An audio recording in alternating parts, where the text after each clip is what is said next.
Eccoci con Nicolò Pascotto, un 2-2 esaltante per chi era sugli spalti, avete rincorso, agguantato e avete anche rischiato di vincere. Come l'hai vista tu la partita? Sì, siamo andati sotto 2 volte come avete visto e siamo stati bravi perché siamo riusciti, nonostante andare sotto 2 volte, siamo riusciti a recuperare tutte e due le volte. È stata una grande prova di carattere.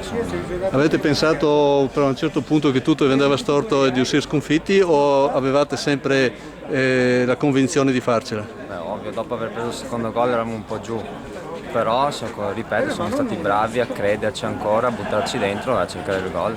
Andando invece sul tuo rendimento personale, sei soddisfatto di come hai condotto il campionato fino adesso? Sì, diciamo ho fatto meglio da centrale, che è il mio ruolo, preferisco giocare da centrale, da terzino mi adatto, se il mister ha bisogno gioco anche terzino, ma sì, sono abbastanza soddisfatto tutto sommato.